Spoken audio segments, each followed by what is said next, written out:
ጎጃምን አይጠቅምም፣ ምስራቅ ጎጃምን አይጠቅምም። ይህ ህዝብ በአፄ ዮሐንስ ጊዜ በነበረው ሁኔታ ምን እንደደረሰበት ያውቃል። በጣሊያን ጊዜ ምን እንደደረሰበት ያውቃል።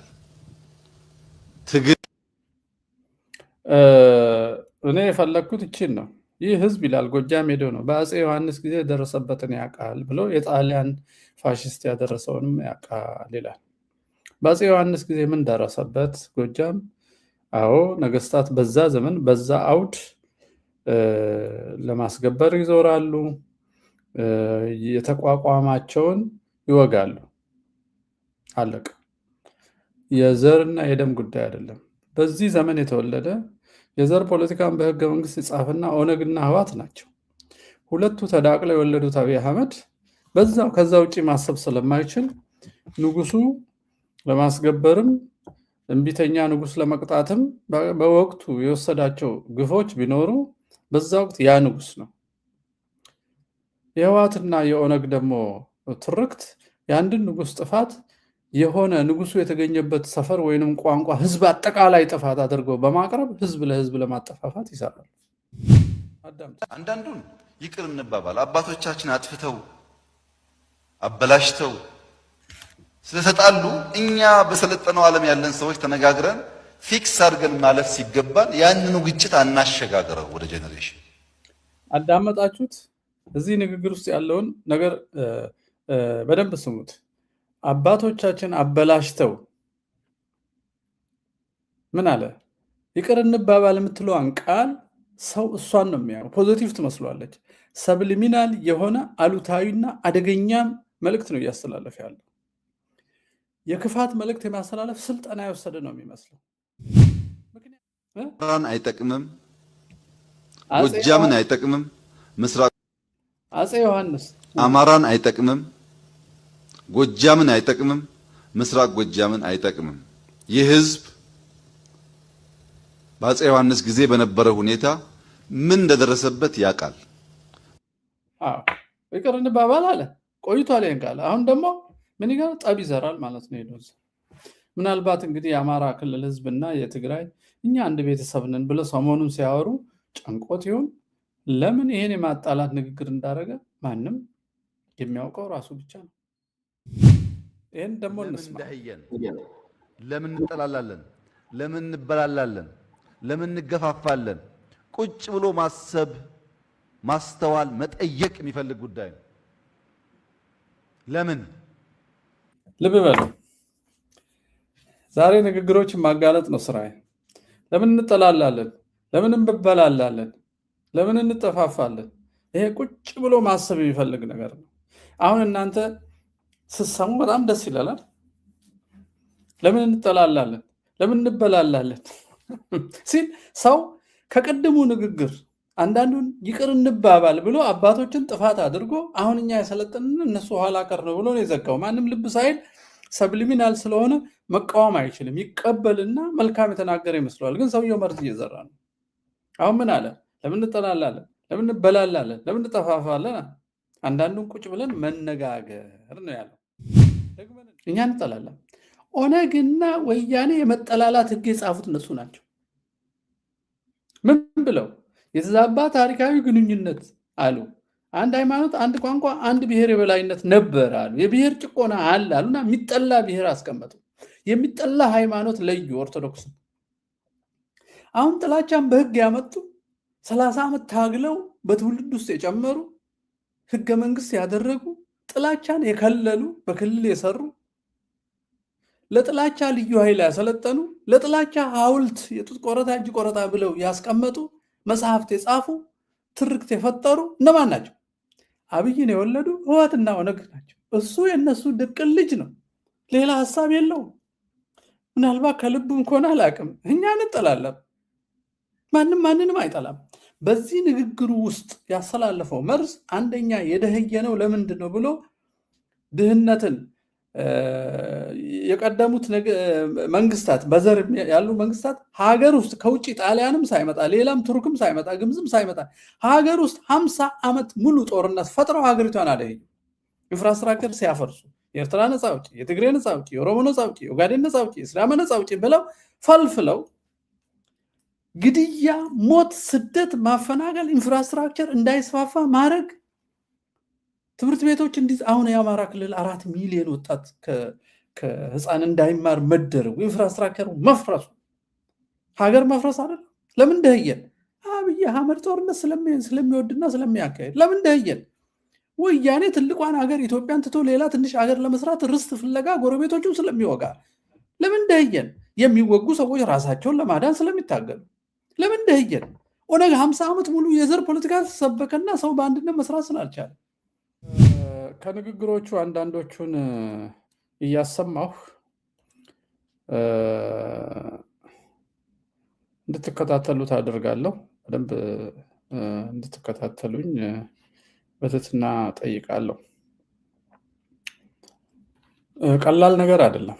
የምናወራው ነገር የሰው ህይወትን ለማትረፍ ነው፣ እልቂት ለማስቀረት ነው። መንግስታዊ የሆነ የዘር ማጥፋትን ማጋለጥና ሰው እረኛ አለኝ መንግስት አለኝ ብሎ ክፋትን ተከትሎ ንግግሮቻቸውን እየሰማ እንዳይጠፋፋ የበኩላችንን አስተዋጽኦ ነው የምናደርገው። ስለዚህ ይህን ማጋራታችሁ ምናልባት ለአንድ ሰው ህይወት መትረፍ፣ ወደ ክፋት አለመሄድ፣ ከጭፍን መንጋነትና ሰው ያለንን እየተከተልን የመጥፋትና የመጠፋፋትን ነገር እንድንቃወም ይረዳን ይሆናል ብዬ አስባለሁ። እንደምታስታውሱት ህወሓት የሰሜን እዝን በተኛበት ስትፈጅ፣ መኪና ስትነዳበት እና አማራና አፋርን ስትወር ያን ሁሉ ግፍ ስትፈጽም የፈጸመችው በጥንቆላ ወይ በተአምራት ሳይሆን በሰው ልጅ ትከሻ፣ በሰው ልጅ ሞትና የትግራይ ወጣት ሞትና እልቂት ተጠቅማ ነው። ሰው ትክክል ባልሆነ ነገር ውስጥ ገብቶ ራሱን ሰውቶ የሚሞተው በተፈጥሮ ክፉ ስለሆነ አይደለም። የትግራይ ወጣት ክፉ ወይ ጭራቅ ወይንም ለጥፋት የተፈጠረው ነው አይደለም። ከልጅነቱ ጀምሮ ሰው እንዲጠላ፣ ሀገሩን እንዲጠላ፣ ከሀገሩ ይልቅ አንድን ክልል ወደ ሀገርነት ለመለወጥ ቀንና ሌሊት እንዲያልም፣ ያንን ወረዳና አውራጃ ወደ ሀገርነት ሲለወጥ ልክ እንደ ገነት እኛ መንግስተ ሰማያትን እንደምንመኝ የትግራይ ሰውም ትግራይ አድርጎ እንዲጸልይ ሁሉ ያደረጉት ይመስለኛል። መንግስት ትምጣ እንደሚባለው የህወሓት ተከታዮች መንግስት የሚሉት ሰማያዊ መንግስትን የተኩት በሰፈር ነው። ለዚህ ነው የጎሳ ጳጳስ ሲሰበሰብ ብፁዕ አቦና የሚሉት እንጂ መቼ ሰው በጤናው የተወገዘን ሰው ብፁዕ ሊል አይችልም። እና ሀሳብ ወይ ያድናል ወይ ያጠፋል። ስለዚህ አብይ አህመድ ጎጃም ሄዶ የተናገረው ነገር ጎጃም እንዴት የትግራይ ጠላት እንዴት እንደሚሆን ነው የተናገረው። አብይ አህመድ ወሎ ሲሄድ ስለ ቦሩ ሜዳ ያወራና በእስልምናና በክርስትና መሀል እንዴት ጠላት እንደሚፈጥር ያወራል። ወለጋ ሲሄድ በኦሮምኛ ደግሞ ገዴን ጃራ ቶኮ ኦልኑት ተበቴ ኑቢቴ ኑገብሮም ሰብቴ ምናምን ይላል። ገዴ የሚለው አማርኛ ተናጋሪው ነው። ባለጌ 100 ዓመት በላይ ገዛን ባሪያ ያደረገን ይላል።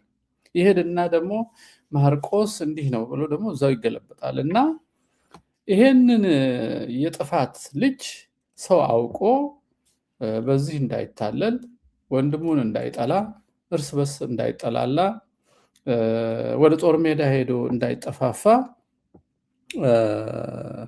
ይጠቅማልና ብታጋሩት ጥሩ ነው ብዬ አስባለሁ። ብትወያዩበት፣ እናንተም የተሻለ ንግግሮቹ እንዴት እንደሚጋጩ እያወጣችሁ ብታጋልጡ ትውልዱን ክፋትን ከመከተል ትጠብቁታላችሁ ብዬ አምናለሁ።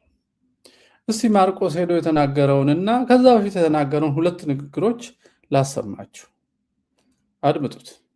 ጎጃምን አይጠቅምም፣ ምስራቅ ጎጃምን አይጠቅምም። ይህ ህዝብ በአፄ ዮሐንስ ጊዜ በነበረው ሁኔታ ምን እንደደረሰበት ያውቃል። በጣሊያን ጊዜ ምን እንደደረሰበት ያውቃል። ትግል እኔ የፈለግኩት እቺን ነው። ይህ ህዝብ ይላል ጎጃም ሄዶ ነው በአፄ ዮሐንስ ጊዜ የደረሰበትን ያውቃል ብሎ የጣሊያን ፋሽስት ያደረሰውንም ያውቃል ይላል። በአፄ ዮሐንስ ጊዜ ምን ደረሰበት ጎጃም? አዎ ነገስታት በዛ ዘመን በዛ አውድ ለማስገበር ይዞራሉ፣ የተቋቋማቸውን ይወጋሉ። አለቀ። የዘርና የደም ጉዳይ አይደለም። በዚህ ዘመን የተወለደ የዘር ፖለቲካን በህገ መንግስት የጻፈና ኦነግና ህዋት ናቸው። ሁለቱ ተዳቅለው የወለዱት አብይ አህመድ በዛው ከዛ ውጭ ማሰብ ስለማይችል ንጉሱ ለማስገበርም እምቢተኛ ንጉስ ለመቅጣትም በወቅቱ የወሰዳቸው ግፎች ቢኖሩ በዛ ወቅት ያ ንጉስ ነው። የህዋትና የኦነግ ደግሞ ትርክት የአንድን ንጉስ ጥፋት የሆነ ንጉሱ የተገኘበት ሰፈር ወይንም ቋንቋ ህዝብ አጠቃላይ ጥፋት አድርገው በማቅረብ ህዝብ ለህዝብ ለማጠፋፋት ይሰራል። ሚኒልክ ጡር ቆረጠ ብለው ይተርኩና አማርኛ የሚናገረው ሰው ጡት ይቆርጣሉ፣ ሽል ይሸለቀቃሉ፣ ያፈናቅላሉ፣ ይገላሉ። አሁን አርሲ እንደሚያደርጉት፣ ሀረርጌ ሲያደርጉት እንደኖሩት፣ ወለጋ እንደሚፈጽሙት። አብይ ይሄን አለ። አፄ ዮሐንስ ያደረጉትን አለ። ወዲያው ሌላ ጊዜ የሚሉትን ስማ የሚለውን ሲል የነበረውን ሲያስመስል እንደ ሁኔታው ስለሆነ የሚናገረው ይላል። አበላሽተው ስለተጣሉ እኛ በሰለጠነው ዓለም ያለን ሰዎች ተነጋግረን ፊክስ አድርገን ከመጀመሪያው ላሰማችሁ አዳምጡ። አንዳንዱን ይቅር እንባባል። አባቶቻችን አጥፍተው አበላሽተው ስለተጣሉ እኛ በሰለጠነው ዓለም ያለን ሰዎች ተነጋግረን ፊክስ አድርገን ማለፍ ሲገባን ያንኑ ግጭት አናሸጋግረው ወደ ጄኔሬሽን። አዳመጣችሁት? እዚህ ንግግር ውስጥ ያለውን ነገር በደንብ ስሙት። አባቶቻችን አበላሽተው ምን አለ? ይቅር እንባባል የምትለዋን ቃል ሰው እሷን ነው የሚያየው። ፖዚቲቭ ትመስሏለች። ሰብሊሚናል የሆነ አሉታዊና አደገኛም መልእክት ነው እያስተላለፈ ያለው። የክፋት መልእክት የማስተላለፍ ስልጠና የወሰደ ነው የሚመስለው። ምክንያቱም ትርክት የሐሰት ትርክት ላይ ቆሞ ነው ይህን ንግግር የሚያደርገው። አሁን ግን ለሚሰማው ይቅር እንባባል የምትለዋን ብቻ ነው ሰው የሚይዘው። ይቅር እንባባል ለማለት ተበዳድለናል ይቀድማል። ተበዳድለናል ሊለን ነው። ህወሓትም ኦነግም ትግላቸውን ያቆሙት አማራ የሚባል ገዢ መደብ የሚሉት ጠላት አብጅተው ነው። ያለ ጠላት የሐሰት ብሔር ሊፈጠር አይችልም። ያለ ጠላት። ምክንያቱም ኢትዮጵያ ውስጥ ብሔር አይደለም ያለው፣ ህዝብ ነው ያለው፣ ነገር ነው ያለው። አንድ ሀገር ሰዎች ናቸው እንጂ ሀገራት አይደሉም ያሉት። እንደ ስታሊን የተለያዩ ሀገሮች ከሰበሰቡ በኋላ ያወጣውን ፖሊሲ ኢትዮጵያ ላይ የሚያደርጉ የስድሳዎቹ ጭፍን ገልባጭ ደንቆሮች ያመጡትን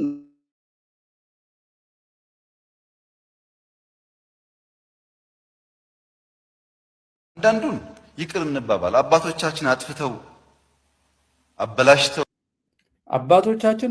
አበላሽተው አሁን ሰው አይምሮ እንዲከፈት ምን አደረገ? ከፊት ሁላችን የምንወደውን ነገር አደረገ። ይቅር እንባባል አለ። አሁን ሰው እቺን ነው የሚሰማው። እውነትም ይቅር መባባል ጥሩ ነው ይላል። ማን እንደበደለ ግን በሌላ ጊዜ በህወሓትና በኦነግ ትርክት አንድ ብሔር አንድ ሃይማኖት አድርገዋል። ይሄን ሌላ ቦታ ሲናገር አሰማችኋለሁ ራሱ ሲለው። ይሄንን የሱን ሐሰት ትርክት አሁን ምን አደረገ? እንደ እውነት ቋሚ ያደረገና ትርክቱን አመነና የተበዳደለ ማህበረሰብ ብሔረሰብ አለ ብሎ በቃ ይቅር እንባባል አለ። እቺን ነው እኛ የምንሰማው። ከዛ ምን አለ? ይሄን አመለሺ ዘመናት ሲሰሩ ሲደክሙ ሲዋጉለት ሲሞቱ የነበሩትን ሰዎች ደግሞ ለማሳነስ እና እሱ ራሱን ከፍ ለማድረግ አባቶቻችን አበላሽተው አጥፍተው ከሆነ አለ ስለተጣሉ እኛ በሰለጠነው ዓለም ያለን ሰዎች ተነጋግረን ፊክስ አድርገን ማለፍ ሲገባን አሁን ደግሞ እኛ የሰለጠን ነው አለ። እነዛ አባቶቻችን ያበላሹት ያጠፉት ያልሰለጠኑ ስለሆነ ነው፣ እኛ የተሻልን ነው ብሎ ራሱን። እውነቱን ግን እንነጋር፣ ማን ነው የተሻለው? የራሳችን ጨው፣ የራሳችን እህል፣ የራሳችን ፈትል፣ የራሳችን አገር፣ የራሳችን ማረሻ ምናምን እንሰራለን። በዛ ዘመን አሁን ልብስ፣ የልጆቻችን ንጽህና፣ የሚስቶቻችን ንጽህና መጠበቂያ፣ የምናደርገው መነጽር፣ የምንለብሰው ልብስ፣ የምናገርበት ስፒከር፣ የምናበራው ማብራት፣ የምንሰራ አስፋልት የምንሰራበት አስፋልት ቅርጣን፣ ድንጋይ የምንፈጭበት ወፍጮ፣ ይሄ ብልጭልጭ ህንፃ የምንሰራበት ክሬን፣ ሲሚንቶ የምንሰራበት ማንኛውም ኢንፑት እስቲ እኛ ያለንን አምጡ። ምድር ታበቅል የነበረውን ለመከልከል ምርጥ ዘር ብለው ጄኔቲካሊ ሞዲፋይ አድርገው ሁሉ ነገር ወሰዱበት። ከዛ ምን አለ? እኛ የሰለጠን አለና እነሱን ሰደባቸው። ዝም ብለን እንከተለው። ይቅር እንባባል ካለ በኋላ ግን ምን አለ? ጎጃም ሄደው አማራን አይጠቅምም፣ ጎጃምን አይጠቅምም፣ ምስራቅ አፄ ዮሐንስ አማራን አይጠቅምም፣ ጎጃምን አይጠቅምም፣ ምስራቅ ጎጃምን አይጠቅምም። ይህ ህዝብ በአፄ ዮሐንስ ጊዜ በነበረው ሁኔታ ምን እንደደረሰበት ያውቃል። ይቅር እንባባል አለ ቆይቷል። ይሄን ቃል አሁን ደግሞ ምን ይገር ጠብ ይዘራል ማለት ነው። ሄዶ ምናልባት እንግዲህ የአማራ ክልል ህዝብና የትግራይ እኛ አንድ ቤተሰብ ነን ብለው ሰሞኑን ሲያወሩ ጨንቆት ይሁን ለምን ይሄን የማጣላት ንግግር እንዳደረገ ማንም የሚያውቀው ራሱ ብቻ ነው። ይሄን በትክክል ሰው ንግግር እየተከተለ እንዳይወናበድ የአንድ ምሳሌ ይሆናል። እንቀጥል እስቲ እንቀጥልና ዛሬ ምክንያቱም እነዚህን ቅንጭብጫቢ ንግግሮቹን እየሰማን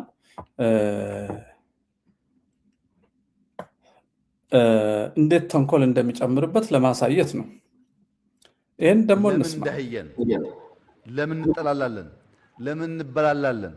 ለምን እንገፋፋለን? ቁጭ ብሎ ማሰብ፣ ማስተዋል፣ መጠየቅ የሚፈልግ ጉዳይ ነው። ለምን ልብ በሉ። ዛሬ ንግግሮችን ማጋለጥ ነው ስራዬ። ለምን እንጠላላለን? ለምን እንበላላለን? ለምን እንጠፋፋለን? ይሄ ቁጭ ብሎ ማሰብ የሚፈልግ ነገር ነው። አሁን እናንተ ስትሰሙ በጣም ደስ ይላል። ለምን እንጠላላለን?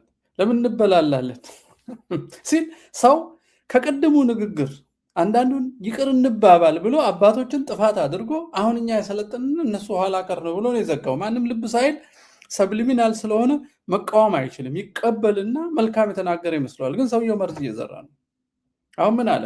ለምን እንጠላላለን? ለምን እንበላላለን? ለምን እንጠፋፋለን? አንዳንዱን ቁጭ ብለን መነጋገር ነው ያለው። ደግመን እንስማው።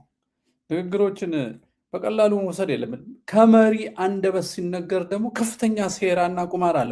በእነዚህ ሰዎች ሲነገር እነዚህ ስለ ዘር ብቻ የሚያስቡ ሰውን ስለመተካት፣ ስለማንፈናቀል፣ ግማሹን ስለማድሄት፣ ግማሹን ስለማምከን፣ ግማሹን ስለማዋረድ፣ ቋንቋ ስለማስቀየር ይህን የሚያወሩ ሰዎች የሚናገሩት ያን ዓላማቸውን ለማሳካት ነው። እንስማው። ለምን እንደህየን? ለምን እንጠላላለን? ለምን እንበላላለን? ለምን እንገፋፋለን? ቁጭ ብሎ ማሰብ፣ ማስተዋል፣ መጠየቅ የሚፈልግ ጉዳይ ነው። ለምን እንዴት እንውጣ ከዚህ ጉዳይ ብሎ ማሰብ ይፈልጋል።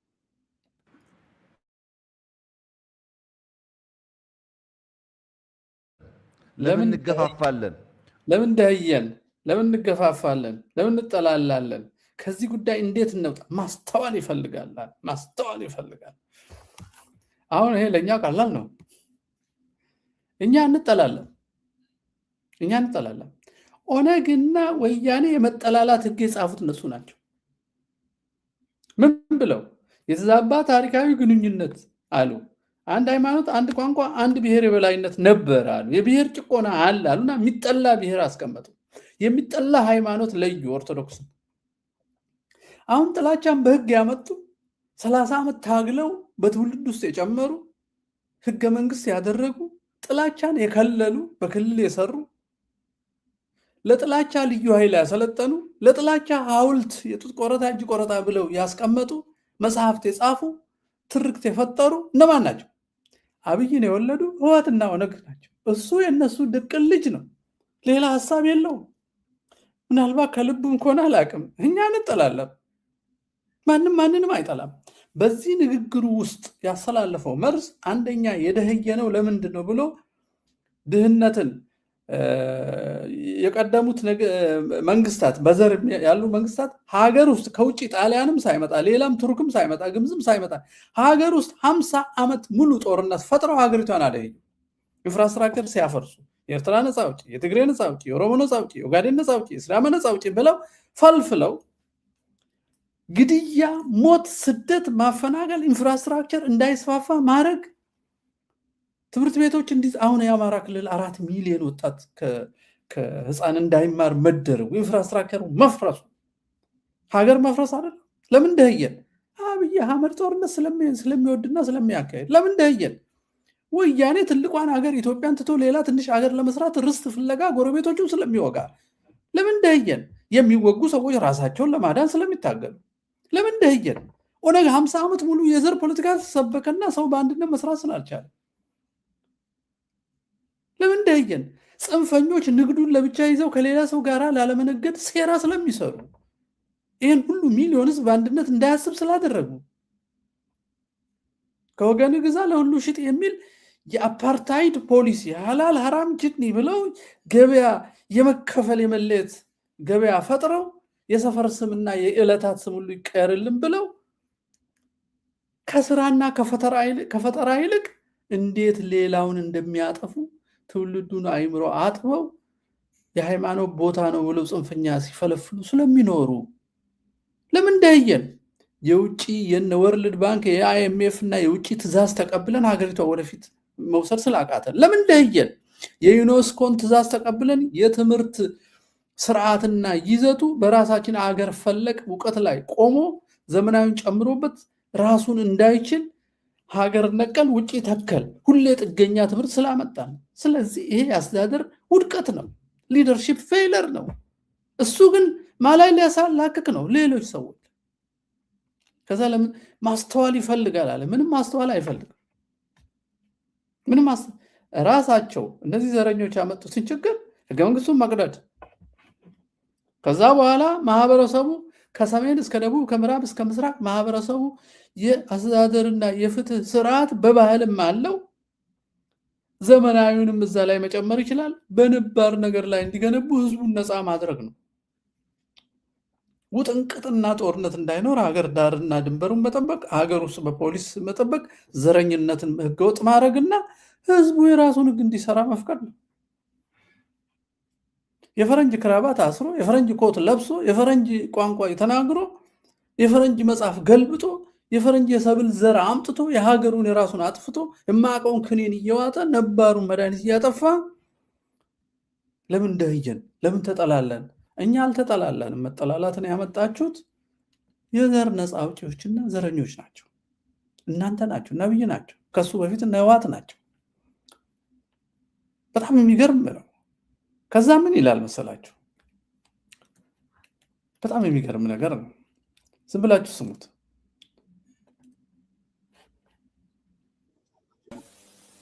ይደንቃችኋል፣ ይገርማችኋል። ኢትዮጵያ እያማረባት ነው። ወደ ቤታችሁ መመለስን ማሰብ የምትጀምሩበት ጊዜ ደርሷል። ኢትዮጵያ የምታድግ የምትበለጽግ፣ ልጆቿን የምትሰበስብ የአንድነት የሰላም ምሳሌ የምትሆን ሀገር ናት። ይህ ከድካም ከልፋት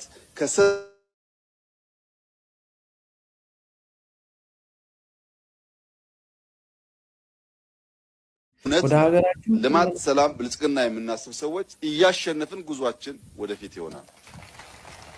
ጭብጨባ።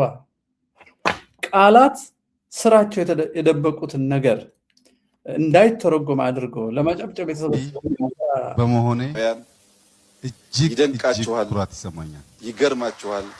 ኢትዮጵያ ይቅርታ እንደገና እንድንሰማው ብዬ ነው። እንደገና መስማት አለብን። ወደ ቤታችሁ መመለስን ማሰብ የምትጀምሩበት ጊዜ ደርሷል። ኢትዮጵያ የምታድግ የምትበለጽግ፣ ልጆቿን የምትሰበስብ የአንድነት የሰላም ምሳሌ የምትሆን ሀገር ናት። ይህ ከድካም ከልፋት ከስራ ውጪ የሚከናወን ነገር አይደለም። ፈተናዎች አሉ፣ ችግሮች አሉ፣ ወደ ኋላ እንድንጎተት የሚፈልጉ ኃይሎች አሉ። እውነት ነው። ልማት፣ ሰላም፣ ብልጽግና የምናስብ ሰዎች እያሸነፍን ጉዟችን ወደፊት ይሆናል።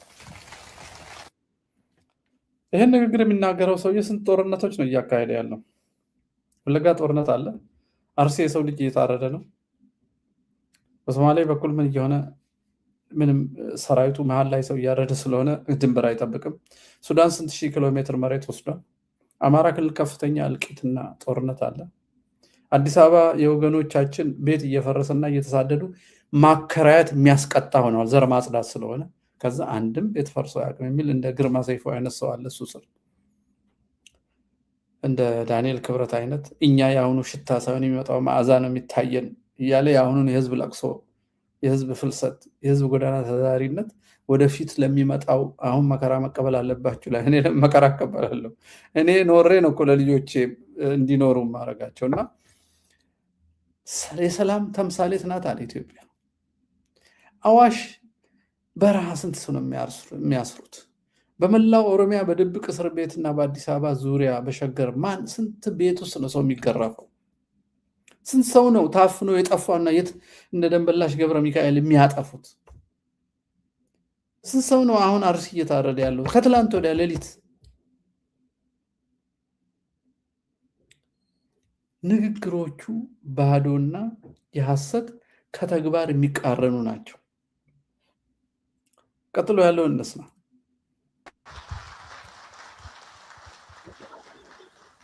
የዛሬ 100 ምናምን ዓመት ኢትዮጵያውያን ሳይዘጋጁ በበቂ ሳይታጠቁ ወራሪ ኃይል ሲመጣባቸው እንደ አንድ ልብ መካሪ ሆነው መስዋዕትነት ከፍለው ኢትዮጵያን ብቸኛዋ ነፃ የአፍሪካ ሀገር አደረጓት የሚለውን ትምህርት ስንማር እንዴት ሆኖ የሚለው እምብዛም አይገለጥልኝም ነበር።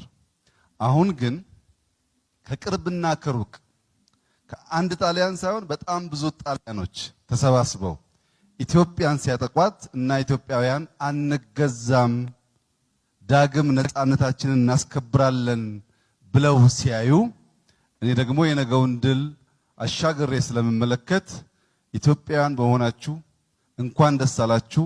ትናንትም ነፃ ነበርን፣ ዛሬም ነፃ ነን፣ ነገም ነፃ እንሆናለን። በደንብ ሰው ነፃ የሆነው በአንድነታችን ነው አለ። ኢትዮጵያን ማንበርከክ፣ ኢትዮጵያን ማፍረስ ይቻላል ብለው የተነሱ ኃይሎች አንዳንድ ጊዜ ምን ነካቸው? እኛ ሰላማዊ ህዝቦች ስለሆን ለምንድነው በዚህ ልክ ሀገራችንና ህዝባችንን ለመጉዳት ተሳስረው የሚነሱት የሚል ጥያቄ በውስጤ የሚፈጠር ቢሆንም ኢትዮጵያ የተፈተነችው በአቅሟ ልክ ነው። ሌላው ቢሆን በዚህ ልክ አይፈተንም። በፕሮፓጋንዳ ፈተኑን። አዲስ አበባ ተከባለች፣ ፈርሳለች፣ ውጡ ወጣ ሰበኬኛፍ ጎቹፍ ከሌሰስ ሀረስ ቦሪስ ቆጳል ኦሮሞን ደመቁ ቀበ ከነ ቦዴ የቀደሙ ንግግር ይሄን ኦሮምኛውን ተረጉምላችኋለሁ። የቀደሙ ንግግር የሚለው ምንድነው? በአንድነት ያንን በማሸነፋችን ኢትዮጵያዊ መሆናችን ያኮራናል። አባቶቻችን አንድ ሆነው ነፃ አደረጉን። ዛሬም ነፃ ነን፣ ወደፊትም ነፃ እንሆናለን አለ አይደል? ነፃ እንደሆነ ተናገረ። ወዲያው በኦሮምኛ ሲናገር የሚሉትን ስሙ። ነፃ ነን ያለው ሰውዬ ኦሮሞ ባሪያ ነበረ፣ ከ100 ዓመት በላይ በባርነት ተገዝቷል ይላል። አድምጡት። ኑቲ ዋንደንዴኙ ሰበኬኛፍ ጎቹፍ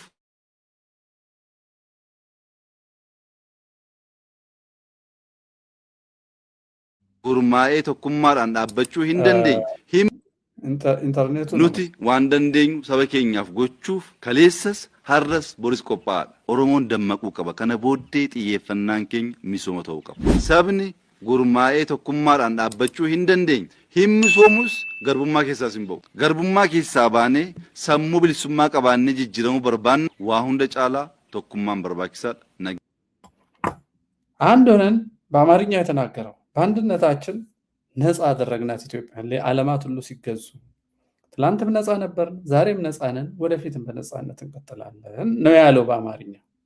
እንግዲህ ይሄን ንግግር የፈለገበት ምክንያት አለው በወቅቱና በቦታው። አሁን መልሶ ደግሞ ምን አለ? ለኦሮሞዎች ነው የሚናገረው፣ ለብቻው ማለት ነው። ኦሮሞ አንድ ሆኖ ተደራጅቶ ካልተነሳ ካልነቃ ከባርነት ነፃ አይወጣም ማለት ምን እያልን ነው? ያን ትርክቱን ያመጣል። ባሪያ ሆነን ነበር፣ አገር ነበረን ለብቻችን፣ ኦሮሚያ ቢያበል ትልቅ አገር ነበረን። ምኒልክ ከነጮቹ ተሻምቶ ኦሮሚያን ቅኝ ያደረጋት። አሁን ባሪያ ነን፣ አሁንም ነፃ አልወጣንም እያለ ነው። ለዚህ ነው ከሰው የሚያሳርደው አርሲ ማጽዳቱ ነው። ወራሪዎች ናቸው ክርስቲያኖቹ የሚታረዱት። በነገራችን ላይ ኦሮሞ የሚታረድ ኦርቶዶክስ ከሆነ ለምን? የወራሪ ሃይማኖት ስለተከተለ ጎበና ጎበና ጎበና ጎበና እያሉ ሲያስጠሉ ስለኖሩ ማለት ነው። እቺ ትርክት ነች። ይሄንኑ ይሄው መሪ ሀገር መምራት ሲገባው ከባርነት ነፃ የምትሆኑት አንድ ስትሆኑ ነው ይላል። የኦሮሞ ልጅ ይህን ሲሰማ ጥሩ ያደረገ ሊመስለው ይችላል። ልጅ የሆነ ሰው ግን መርዝ እየረጨ ነው። ሰውየው መርዝ እየጋተው ነው። ሌላ ቋንቋ የሚናገረውን ሰው ግዢ የነበረ አጥፊ የነበረ፣ ስለዚህ ከዛ ነፃ መውጣት አለብኝ ብሎ እንዲያስብና አሁን የሚፈጸመውን የአርሲ፣ የወለጋ፣ የከሚሴ ፍጅትን ከጽንፈኛው ዋብጃ ጋር አቀናይቶ ፍጅቱን እንዲቀጥል የኦሮሞ ወጣት እየገፋፋውና እያስደረገውም ነው። ከዛ የሚለው ነገር አለ ሁል ጊዜ በንግግሮቹ ጀርባ ቦዲ ኦሮሞ ነቱ ጀሙ እንደው አኒ ክፋት እያንዳንዱ ቃል ውስጥ እንዴት እንደሚከት ተመልከቱ። ይሄን በደንብ ስሙት። አና ጅሩ ከነ ቦዲ ኦሮሞ ነቱ ጀሙ እንደው አኒ ኢሰ እትዲበምኔ ኢሰ እተጩጨምኔ ኡምሪ ኮ ጉቱ ከኔ ቀብሳዬ እንጅፈዴን ጅራ አና ጅሩ ከነ ቦዲ ኦሮሞ ነቱ ጀሙ እንደው አመጥ የፈናንኮ ኢሰካን ኦሮሞ ሰሐመታ ኦሮሞ ሰጃለታ ኦሮሞ ሰከን ደደበ ጭምሱ ከነባደበ የቲመ ጉዲሱ ይሰረንጅራን ምንድን ነው የሚለው በዚህኛው? የሰውዬ ጉደኛ እኮ ነው። ስንቱን ሰው ነው ያደነዘዘው እኮ። ከኔ በኋላ ኦሮሞ ለማንም አይታዘዝም። ከዚህ በፊት ይታዘዝ ነበር ነው ግልባጭ። ከዚህ በፊት ባሪያ ነበር። ከዚህ በፊት በራሱ ያዝም ነበር። ከኔ በኋላ ግን ኦሮሞ ለማንም አይታዘዝም። ከይሳ ጩጨሜ ከይሳ ኡካንፈሜ ነው የሚለው አኒ ኢሳ እትዲበምኔ ኢሳ የተገፋንበትን የሃጩ ጨምኔ ማለት እንግዲህ እንቅስቃሴ ወይንም ምንም ማድረግ አልቻልንበት የታፈንበት ነው እኛ ኦሮሞዎች ማለት ነው። ይሄ ሰውዬ የኢትዮጵያ ጠቅላይ ሚኒስትር እንጂ የኦሮሞ ጠቅላይ ሚኒስትር አይደለም። ኢትዮጵያንም በሙሉ እኩል ነው ማውራት ያለበት። ነገር ግን በኦሮምኛ ሲያወራ አንድም ማህበረሰብ ከሌላው ነጥሎ ጎጃም ሄዶ ስለ አፄ ዮሐንስ ያወራው የኢትዮጵያ መሪ መሆኑን ዘንግቶ አይደለም፣ እንዴት ሰው እንደሚያጠፋፋ ሁሌ ስለሚያስብ ነው። ከዛ እዚህ ጋር የሚሰራት ፖለቲካ ምንድነች?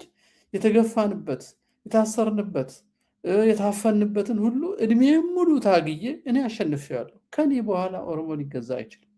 እኔ አሁን ያለሁት ሁለተኛ ደረጃ ላይ ነኝ። ያን አሳልፈናል። ያ የአፈና የጭቆናውን ጊዜ አሳልፈናል። እኔ አሁን ያለሁት ሁለተኛ ደረጃ ነው። እሱም ደካማ መርዳት፣ አረጋውያንን መጦር፣ እድገት፣ እዛ ላይ ነኝ እኔ ይልና የእሱ ስልጣን ጥያቄ ውስጥ እንዳይገባ ከአሁን በኋላ ስለ ጭቆና አይደለም የምናወራው፣ ኦሮሞን አንድ አድርጎ ከሌላው በላይ ማድረግ ነው።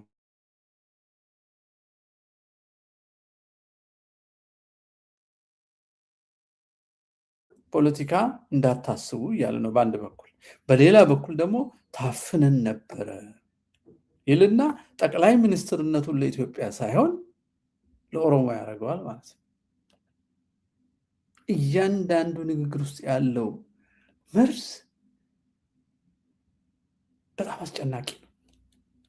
ይህን እየሰሙ ተሰብስበው የሚያጨበጭቡ ሰበኬኛፍ ጎቹፍ ከሌሰስ ሀረስ ቦሪስ ቆጳል ኦሮሞን ደመቁ ቀበ ከነ ቦዴ ጥየፈናን ኬኝ ሚሶመተው ቀበ ሰብኒ ጉርማኤ ተኩማራን አበቹ ሂንደንደኝ ሂምሶሙስ ገርቡማ ኬሳ ሲምበው ገርቡ ያልተደራጀና በአንድነት የማይቆም ብሔር ነፃም አይወጣም፣ ከባርነትም አይወጣም። ስለዚህ ኦሮሞ ቶሎ አንድ መሆን አለበት፣ መደራጀት አለበት ይላል። እንግዲህ ኢትዮጵያ ጠቅላይ ሚኒስትር ሆኖ ከህዝቡ መሀል የተወሰነውን መርጦ ባሪያ ነበራችሁ ተደራጁና ከባርነት ውጡ የሚለው ከማን ነው ባርነት የሚወጡት ሲል ጠላት አስቀምጠውለታል። 50 ዓመት ሰው የሚያርደው ይሄ ንግግር ነው። ሰው የሚጨፈጭፈው ይሄ ንግግር ነው። ሰው የሚያፈናቅለው ከጽንፈኛው አብያ ጋር ተደባልቆ ይሄ ነው። ምናልባት እሱም የነዛ መሪ ሊሆን ይችላል። ኢትዮጵያኖች በተለይ ኦሮሞ ልጆች በእንዲህ አይነት ሰብሊሚናል ድብቅ መልእክት ያላቸው ከላይ የሚያምሩ ከውስጥ መርዝ ከሆኑ ነገሮች ራሱን መጠበቅ መቻል አለበት። ሌላ ደግሞ የሚለው አለ። ንግግሮች ሁሌ የተመረዙ መሆናቸው ሲጋደሉ በጣም የምታጫጩሁ የሚዲያ ሰዎችና አክቲቪስቶች ኦሮሞና አማራ የሚጋደሉ ከሆነ እኮ ኢትዮጵያ የለም። ምን ልታስተዳድሩ ነው እናንተ? እነሱን ያባላን ያጋደል ይሄ መንግስት ወደቀ ይውደቅ ችግር የለው። የሚባላ ህዝብ ምን ያደርግላቸዋል? እንኳን የሚባላ ህዝብ የቆመ ፕሮጀክት ነው ጭንቅላታችን እኮ አዞረ። ሀገር እያፈረስክ መራለው ማለት ዋጋ የለው። ህይወት እስካለ ድረስ ኢትዮጵያን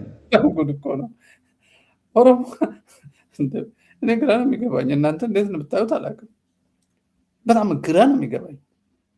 እንደገና እንስማው ይሄንን ነገር። ኦሮሞና አማራ ሲገዳደል የምታጫጩ ሰዎች ይላል። ኦሮሞና አማራ ተገዳደሉ የሚለው ሚሴጅ ያስተላልፋል። እኛ ኦነጎች፣ እኛ ህዋቶች ብሔር ብሔረሰብ ፈጥረን የዘር ክልልና ወረዳ ፈጥረን የዘር ልዩ ኃይል አቋቁመን የዘር ትርክትና ጥላቻ ተርከን ሰውን ሞቢላይዝ አድርገን አገዳደልን፣ አስገደልን፣ ደግሞ አማራን ፈጀን፣ ኦርቶዶክስን አር ነው አይደለም የሚለው። እርስ በርሳችን እኛ ተነስተን ተገዳደል። ፖለቲካው አይደለም። እሱ አስታራቂ፣ እሱ ሐኪም፣ እሱ ዳኛ ሆኖ ሊመጣ ነው ማለት ነው። አማራና ኦሮሞ ሲገዳደል ሰው ይሄንን ሲገዳደል የምትለዋን ቃል ተገዳደሉ፣ እየተገዳደላችሁ ነው የሚለው ሚሴጅ ነው ገልብጦ ያስተላለፈ ያለው። ህዝቡ አይደለም እየተገዳደለ ያለው። እነሱ ያሰለጠኑ ካድሬ ነው። እነሱ ያስታጠቁት ነው። እነሱ ጫካ ያስቀመጡት ነው። አንድን ወገን እያጠፋ ያለው በተለይ ኦርቶዶክሳዊና አማራው፣ ጉራጌው፣ ወላይታው፣ ኦሮሞም ከሆነ ኦርቶዶክሱ አዳምጡት። ወያኔ በህይወት እስካለ ድረስ ይሄ ሌላ ነው። ይሄኛው የማጭበርበሪያው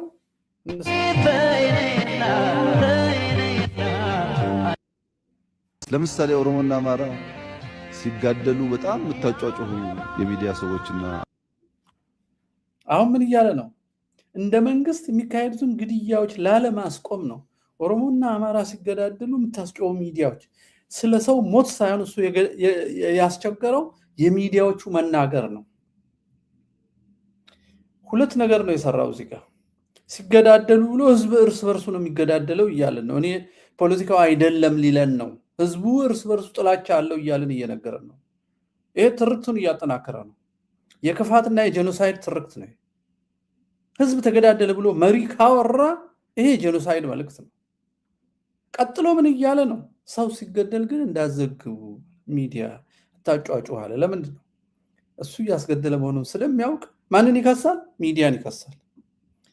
ዜጋ የመንግስት የመጀመሪያ ፕራይመሪ ኃላፊነቱ ዜጎች እንዳይሞቱ፣ ዜጎች እንዳይሰቀቁ፣ ዜጎች እንዳይሰደዱ፣ ዜጎች እንዳይራቡ፣ ለተፈጥሮ አደጋ እንኳን ሲጋለጡ ቶሎ እንዲያገግሙ የማድረግና የደህንነት ዋስትና መስጠት የመንግስት አንደኛ ስራው ነው። እንደሱ ከሆነ ያን ኃላፊነት ላለመውሰድ ስትገዳደሉ ብሎ ህዝባዊ ያደርገዋል። ይህ የመጨረሻ ክፋት ነው። የመጨረሻ ክፋት ነው። ቀጥሎ አንተ መገዳደል የለም። በእርግጥ መገደል ነው ያለው። የሆነ ወገን ነው እየተገደለ ያለው። የሆነ ወገን ነው ትጥቅ እንዲፈታ የተደረገው። የሆነ ወገን ነው በትርክት የሀገርህ አይደለም የተባለው። የሆነ ወገን ዲሞግራፊ ሊቀየር ነው እየመከነ እየደህየ እየተሳደደ ፍትህ እየተነፈገ ያለው።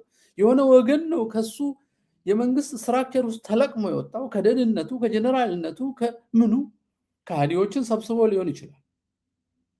አማርኛ የሚናገሩ ኢትዮጵያ ጠሎችን ሰብስቦ ሊሆን ይችላል።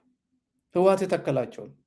ህዋት ብዙ ኦርቶዶክስ ጠልና አማራ ጠል ከአማራ ክልልም ከኦሮሚያ መልምሎ ስልጣን እንዳያዘን በዛው ነው የቀጠለው። አባብሶ ነው የቀጠለው የሰው።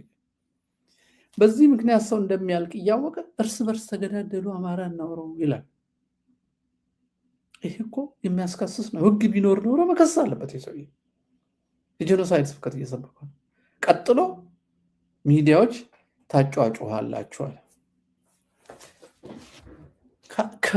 ከጅማ ከሊሙ ሰቃ ከጌራ ከበሻሻ ከጎዴ ከሐረርጌ ከባሌ አሁን ካለው ከሽርካ ከአሳኮ ወረዳ ከኮፈሌ ከሻሸመኔ ከቤኒሻንጉል ጉሙዝ እየታረደ የሚጸዳው ሰው ለምን ተናገራችሁ?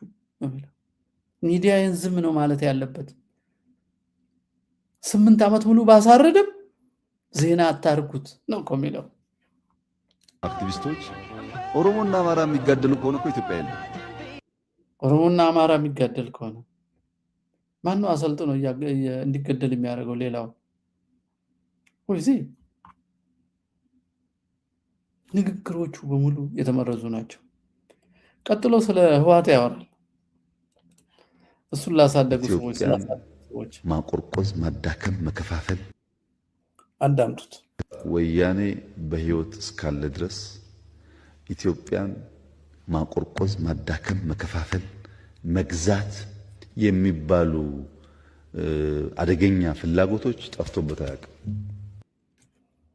ወያኔ እስካለ ድረስ ኢትዮጵያን ማቆርቆዝ፣ ማባላት፣ ማገዳደል ያን ለማድረግ የሚባል ነገር አጥተው አያውቅም ማለት ሄደና ወጋቸው። ወያኔ ያደንዘው ወጣት ደግሞ ከወያኔ ጋር ቆሞ ተዋጋ። የራሱን የኢትዮጵያን ሰራዊት የራሱን ሰራዊት ወጋ። ወደ አፋር ወደ አማራ መጥቶ ያን ሁሉ ዳሜጅ አደረሰ። ይሄ ደግሞ ሄዶ የትግራይን ህዝብ ወጋ።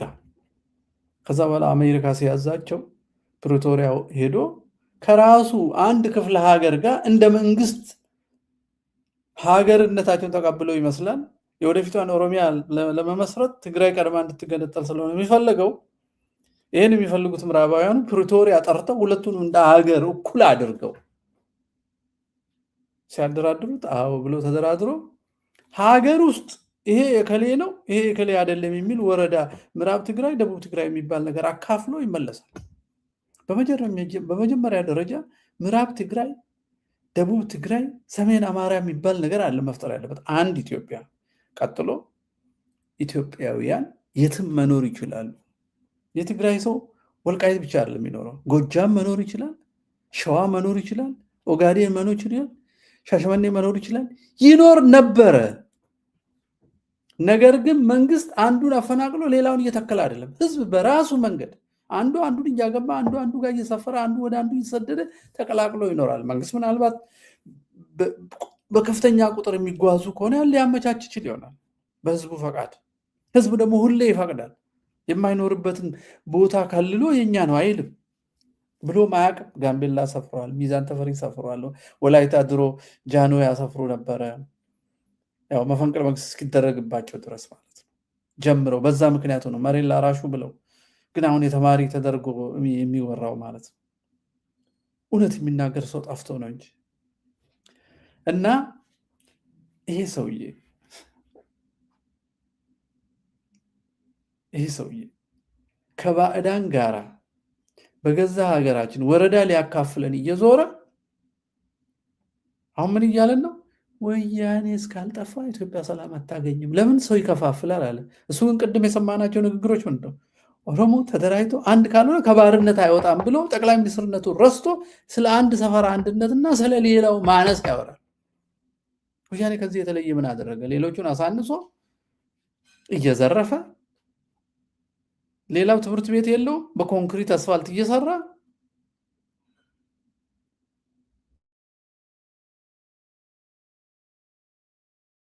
ዘር እያመከነ እየተካ ሂዱና ዲሞግራፊ ተመልከቱ።